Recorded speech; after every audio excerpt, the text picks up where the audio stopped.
நீங்க டெய்லி நியூஸ்ல கேக்குறீங்க நிஃப்டி மேல போச்சு சென்செக்ஸ் கீழே வந்துருச்சு ஆனா நிஜமா சொல்லுங்க இந்த ரெண்டும் என்னன்னு யாராவது கிளியரா எக்ஸ்பிளைன் பண்ணிருக்காங்களா இல்லனா இந்த வீடியோ உங்களுக்காக தான் சிம்பிளா புரிஞ்சுக்கலாம் நிஃப்டியும் சென்செக்ஸும் இந்தியா ஸ்டாக் மார்க்கெட்டோட ரிப்போர்ட் கார்டு மாதிரி ஸ்கூல் ரிசல்ட் எப்படி ஒரு ஸ்டூடெண்ட் பர்ஃபார்மன்ஸ் காமிக்குமோ அப்படியே இது இந்தியன் மார்க்கெட்டும் எக்கனாமியும் எப்படி நடக்குதுன்னு காமிக்கும் ஃபர்ஸ்ட் நிஃப்டி 50 பத்தி பார்ப்போம் நிஃப்டினா நேஷனல் 50 இது NSE நேஷனல் ஸ்டாக் எக்ஸ்சேஞ்சோட இண்டெக்ஸ் இதில் இந்தியாவோட டாப் 50 பெரிய ஸ்ட்ராங் கம்பெனிஸ் இருக்கும் பேங்கிங் ஐடி எனர்ஜி ஆட்டோ எல்லா முக்கியமான செக்டர்ஸும் இன்க்ளூட் பண்ணியிருக்காங்க அதனால நிஃப்டியை ப்ராடர் மார்க்கெட் இண்டிகேட்டர்னு சொல்லுவாங்க market overall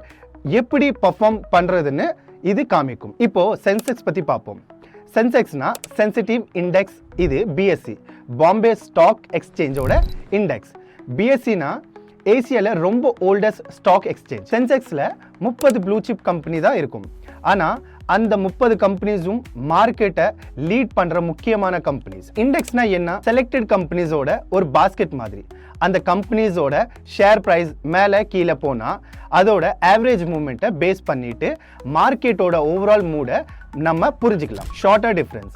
Nifty 50 companies Sensex 30 companies ரெண்டும் டிஃப்ரெண்ட் எக்ஸ்சேஞ்ச் ஆனால் ரெண்டு பேரும் சொல்றது ஒன்று தான் மார்க்கெட்டோட ஹெல்த் எப்படி இருக்குன்னு காமிக்கிறது 2 February 2026 பட்ஜெட் அப்புறம் மார்க்கெட் ஸ்ட்ராங் ரிகவரி பார்த்தோம் சென்செக்ஸ் 943 பாயிண்ட்ஸ் மேலே போய் 81,666 க்ளோஸ் ஆச்சு நிஃப்டி 262 பாயிண்ட்ஸ் மேலே போய் 25,088 லெவல் ரீச் ஆச்சு இந்த growthக்கு ரீசன் எனர்ஜி பேங்கிங் ஆட்டோ ஸ்டாக்ஸில் strong buying so next time நீங்கள் கேட்க நிஃப்டி சென்செக்ஸ் க்ரீனில் இருக்குன்னா சிம்பிளாக புரிஞ்சுக்குங்க மார்க்கெட் மூட் பாசிட்டிவ் எக்கனாமி ஸ்டேபிளாக இருக்குன்னு சிக்னல் கொடுக்குது